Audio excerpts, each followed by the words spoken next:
오늘 이 거룩한 예배의 자리에 함께 하신 성도 여러분, 주님의 이름으로 환영합니다. 오늘 이 예배의 자리에 우리 주님께서 친히 함께 하시어 은혜의 자리, 축복의 자리가 되게 하여 주실 줄로 믿습니다. 우리들은 이 세상을 살아가면서 어떻게든 풍족한 삶을 살아가기 위해, 그리고 어떻게든 풍요로운 삶을 살아가기 위해 안간힘을 쓰며 하루하루의 삶을 살아가고 있는 줄로 알고 있습니다. 그렇지만 우리들의 인생은 이와 같이 안간힘을 쓰고 있음에도 불구하고 이전과 확연히 다른 어떠한 변화를 맞이한 채 하루하루의 삶을 살아가지 못할 때가 분명 있다는 것입니다. 다시 말해 우리들은 반전의 인생을 꿈꾸며 지금도 최선을 다하고 있기는 하지만 우리들이 받게 된 결과물을 바라보게 될 때면 이전과 그다지 차이가 없음에 실망을 하고 또한 낙심을 할 때가 있다는 것입니다. 그렇지만 오늘 본문 말씀을 바라보게 되면 자신이 그토록 바라던 꿈을 이루고 더 나아가 그 이상의 결과물까지 받게 되었던 한 사람을 발견할 수 있다는 것입니다. 누가복음 17장 19절 말씀을 다 같이 읽겠습니다. 그에게 이르시되 일어나 가라 내 믿음이 너를 구원하였느니라 하시더라. 아멘. 우리 예수님께서는 병고침을 받은 뒤에 다시금 자신에게 돌아와 감사의 말을 전했던 그 사람을 향해 내 믿음이 너를 구원하였다라는 너무나도 귀한 말씀을 전해주신 것입니다. 즉 그 사람은 우리 예수님을 만나게 됨으로써 자신의 인생에서 경험할 수 있는 가장 큰 변화인 병고침의 기적을 경험하게 되었으며 더 나아가 그것뿐만이 아니라 너무나도 값지고 너무나도 귀한 그 구원이라는 선물마저 받게 되었다는 것이었습니다. 다시 말해 그 사람은 인생 가운데 어떠한 반전도 꿈꿀 수 없는 그런 최악의 상황 가운데서 하루하루의 삶을 살아가고 있었지만 우리 예수님을 만나게 됨으로써 또한 우리 예수님을 온전히 믿게 됨으로써 인생 가운데 위대한 변화를 경험할 수 있었다는 것입니다. 그렇다면 우리들 또한 이 사람과 동일하게 어떠한 믿음을 가질 때 어려움이라는 것으로부터 자유하게 되며 더 나아가 인생 가운데 위대한 변화를 경험할 수 있게 되는 것이겠습니까? 처음으로 우리들 또한 이 사람과 동일하게 인생 가운데 찾아온 어려움으로부터 온전한 자유함을 맛보고 동시에 반전이 있는 위대한 인생을 경험하고자 한다면 다윗이 가지고 있었던 믿음, 즉 담대한 믿음을 가져야 한다는 것입니다. 다 같이 읽겠습니다. 담대한 믿음을 가져야 합니다. 아멘. 다윗은 사무엘에게 기름 부음을 받게 됨으로써 왕으로서의 모든 조건을 완벽하게 갖추게 됩니다. 그렇지만 그의 현실은 이전과 전혀 다를 것이 없는 그런 상황과 그런 환경의 연속이었다는 것이었죠. 다시 말해 왕이 될 모든 조건을 완벽하게 갖추고 있기는 했지만 정작 그의 인생 가운데에는 어떠한 변화도 일어나지 않았다는 것이었습니다. 하지만 얼마의 시간이 흘렀을까요? 드디어 다윗에게도 자신의 인생 가운데 엄청난 변화를 일으킬 수 있는 그 순간이 다가오게 된 것이었습니다. 사무엘상 17장 10절 말씀을 다 같이 읽겠습니다. 그 블레셋 사람이 또 이르되 내가 오늘 이스라엘의 군대를 모욕하였으니 사람을 보내어 나와 더불어 싸우게 하라 한지라. 아멘. 블레셋과의 전쟁 중 블레셋의 장수였던 골리앗은 이스라엘을 향해 모욕적인 말을 내뱉었을 뿐만이 아니라 우리 하나님마저 업신여기는 말도 안 되는 행동을 하고 있었다는 것이었습니다. 그렇지만 안타깝게도 이스라엘 가운데에는 이와 같이 말도 안 되는 행동을 하고 있는 그 골리앗과 맞서 싸우려고 했던 사람이 단 한 사람도 존재하지 않았다는 것이었죠. 하지만 그때 다윗이 다음과 같은 말을 선포하며 골리앗과 맞서고자 합니다. 사무엘상 17장 45절 말씀을 다 같이 읽겠습니다. 다윗이 블레셋 사람에게 이르되 너는 칼과 창과 단창으로 내게 나아오거니와 나는 만군의 여호와 이름 곧 내가 모욕하는 이스라엘 군대의 하나님의 이름으로 내게 나아가노라. 아멘. 다윗과 골리앗의 싸움, 분명 세상의 시선으로 바라보게 될 때면 어떠한 반전도 꿈꿀 수 없는 다윗의 완벽한 패배라고 단정을 지을 수도 있을 것입니다. 그렇지만 방금 읽은 말씀과 같이 다윗이 우리 하나님의 이름을 의지한 채 담대한 믿음을 가지고 그 골리앗과 맞서게 되자 그는 세상 어느 누구도 상상하지 못했던 위대한 승리와 놀라운 결과물을 얻게 된 것이었습니다. 분명 세상은 우리들을 향해 가장 완벽한 방법으로 또한 가장 완전한 방법으로 우리들의 인생을 계획하라고 말을 하고 있을지도 모릅니다. 그렇지만 너무나도 분명한 사실은 우리들이 아무리 완벽한 계획을 세울지라도 그 모든 것들을 이루어 주실 분은 오직 한 분, 우리 주님뿐이라는 그 사실인 것이죠. 잠언 16장 9절 말씀을 다 같이 읽겠습니다. 사람이 마음으로 자기의 길을 계획할지라도 그의 걸음을 인도하시는 이는 여호와이시니라. 아멘.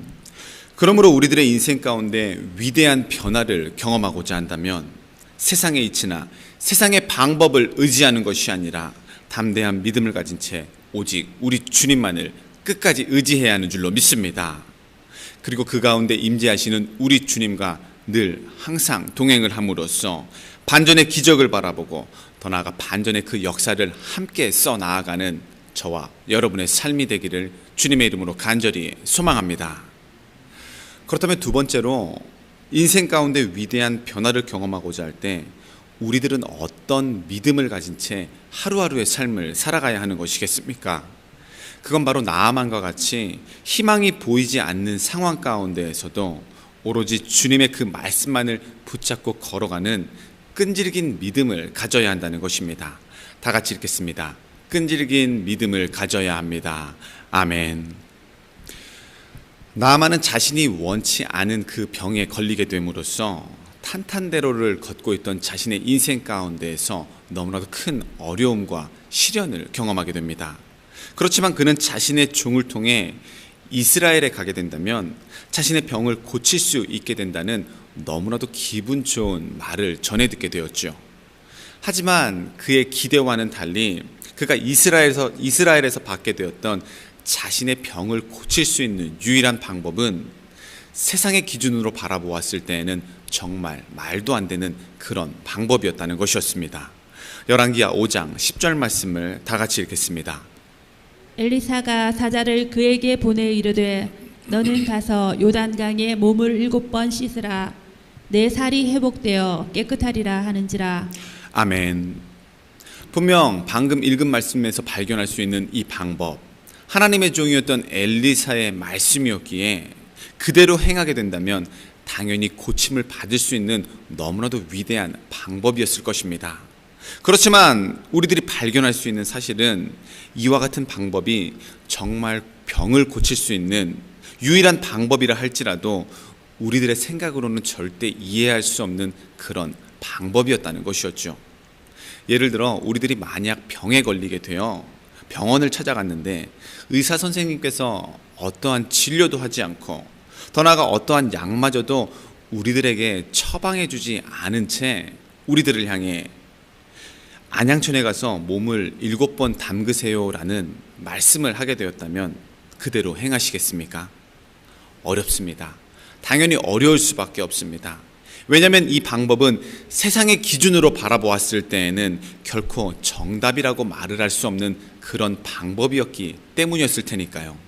그렇지만 나아만은 잠깐의 불평, 불만을 쏟아내기는 했지만 속히 자신의 마음을 바꾸어 엘리사의 말씀대로 그 모든 것들을 행하게 되었다는 것이었습니다. 열왕기하 5장 14절 말씀을 다 같이 읽겠습니다. 나아만이 이에 내려가서 하나님의 사람의 말대로 요단강에 7번 몸을 잠그니 그의 살이 어린 나이의 살같이 회복되어 깨끗하게 되었더라. 아멘. 나아만은 엘리사의 말씀대로 요단강에 자신의 몸을 7번 담금으로써 그동안 자신을 괴롭혔던 나병으로부터 온전히 자유하게 되는 귀한 경험을 하게 된 것이었습니다. 그렇지만 만약 나아만이 한 번, 두 번, 3번 정도만 요단강에 자신의 몸을 담가본 뒤 아무런 변화가 없는 자신의 몸을 바라보며 포기를 했다면 그는 이와 같은 위대한 기적을, 그리고 자신의 인생 가운데서 찾아오게 될 가장 큰 변화를 온전히 경험하지 못하였을 수도 있었다는 것이었죠. 하지만 나아만은 자신의 몸에 아무런 변화가 없었음에도 불구하고 끝까지 끈질기게 이 모든 일들을 행함으로써 인생 가운데 위대한 반전을, 그리고 인생 가운데 위대한 변화를 온전히 경험하게 된 줄로 믿습니다. 그러므로 소망하기는 우리들 또한 나아만과 마찬가지로 인생 가운데 앞이 보이지 않는 그런 상황들이 계속적으로 몰려오게 될지라도 끈질긴 믿음을 가짐으로써 한 걸음 한 걸음 그 발걸음을 내딛는 저와 여러분 되시기를 간절히 소망합니다. 그래서 그 가운데 역사하시는 우리 주님과 은밀히 교제함으로써 하나님의 은혜를 체험하고 더 나아가 인생 가운데 우리들의 모든 것들을 주님께로부터 보장받는 귀한 인생이 되기를 주님의 이름으로 간절히 소원합니다. 그렇다면 마지막으로 우리들이 어떤 믿음을 가질 때 주님께서 허락하여 주시는 위대한 변화를 경험한 채 하루하루의 삶을 살아갈 수 있게 되는 것이겠습니까? 그건 바로 다니엘의 세 친구가 가졌던 좌로나 우로나 흔들리지 않는 견고한 믿음을 가질 때 우리 주님께서 허락해 주시는 그 위대한 변화를 온전히 경험할 수 있게 되는 것입니다. 다 같이 읽겠습니다. 견고한 믿음을 가져야 합니다. 아멘. 다니엘의 세 친구였던 사드락과 메삭과 아벳느고는 다니엘과 마찬가지로 바벨론의 포로로 잡혀갈 수밖에 없었지만 우리 하나님의 그 한없는 은혜로 말미암아 바벨론에서 크게 쓰임을 받게 되는 귀한 존재로 거듭나게 되었습니다. 그렇지만 안타깝게도 굴러 들어온 돌이 박힌 돌을 빼고 있는 이와 같은 상황을 못마땅하게 여긴 다른 신하들에 의해 그들은 역적으로 몰리게 되었고 결국 풀무불에 던져지게 될 절체절명의 위기 가운데 놓일 수밖에 없었다는 것이었죠. 하지만 이와 같은 최악의 상황 가운데에서 그들의 입술을 통해 흘러나온 고백은 우리들이 일반적으로 생각할 수 있는 그런 고백이 아니었다는 것이었습니다. 다시 말해 이와 같은 최악의 상황에서 그들이 했던 고백은 원망 섞인 그런 고백이 아닌 위대하신 우리 하나님만을 찬양하는 너무나도 귀한 고백이었다는 것이었습니다. 다니엘 3장 17절 말씀을 다 같이 읽겠습니다.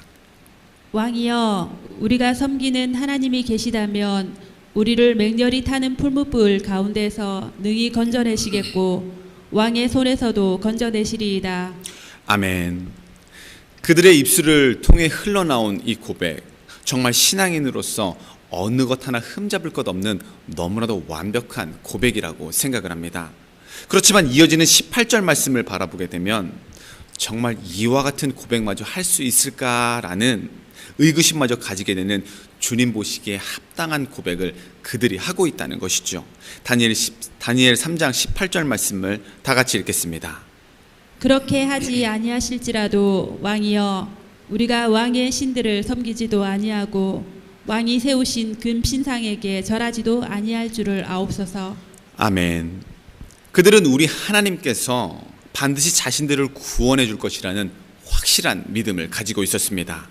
그리고 그들은 이와 같은 확신에 찬 믿음뿐만이 아니라 방금 읽은 말씀에서 발견할 수 있듯이 설령 우리 하나님께서 지금 이 순간 자신들을 구해주지 않을지라도 절대 우상에게 절을 하지 않겠다는 결코 흔들리지 않은 그 믿음을 보여주었다는 것이었죠.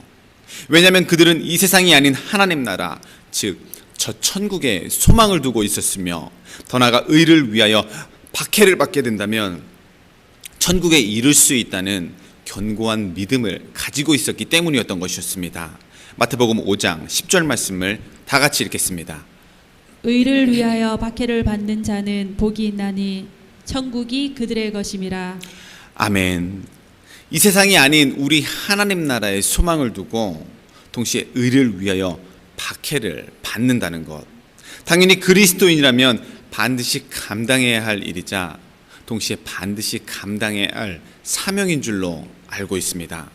그렇지만 성도 여러분들도 잘 아시다시피 이와 같이 행한다는 것이 정답이며 또한 우리들과 같은 그리스도인들이 반드시 감당해야 할 그런 사명임을 너무나도 잘 알고 있음에도 불구하고 이와 같이 행한다는 것이 생각처럼 그리 간단하지 않다는 것 저도 잘 알고 있습니다. 하지만 인생 가운데 위대한 변화를 경험하고자 한다면, 그리고 그 변화를 통해 우리 주님과 은밀히 교제를 하기를 원한다면, 우리들 또한 이들과 동일하게 절대로 흔들리지 않는 견고한 믿음을 가짐으로써 우리 주님께서 허락해 주시는 위대한 축복 가운데 하루하루의 삶을 살아나가는 저와 여러분 되시기를 주님의 이름으로 간절히 소원합니다. 분명 믿음 그 자체만으로 너무나도 빛나고 너무나도 멋진 그런 존재라고 생각을 할 수 있습니다. 그렇지만 우리들이 이 믿음을 통해 우리 하나님을 만나고 또한 우리 하나님의 뜻을 이루며 더 나아가 오직 우리 주님께로만 영광을 돌릴 수 있다면, 믿음은 그 자체뿐만이 아니라 상호작용을 통해 더 큰 시너지 효과를 낼 수 있다는 것입니다. 그러므로 오늘 선포된 말씀을 통해 깨닫게 된 담대한 믿음과 끈질긴 믿음, 그리고 견고한 믿음을 우리들 또한 온전히 가짐으로써 주님 보시기에 합당한 자녀로 거듭나기를 간절히 소망합니다. 그리고 우리들이 가지게 된 이 믿음을 온전히 지킴으로써 우리 하나님의 의를 나타내고 더 나아가 이 믿음으로 말미암아 아직까지 하나님을 알지 못하는 수많은 사람들에게 우리 하나님의 위대한 복음을 전하는 저와 여러분의 삶이 되기를 주님의 이름으로 간절히 축원합니다.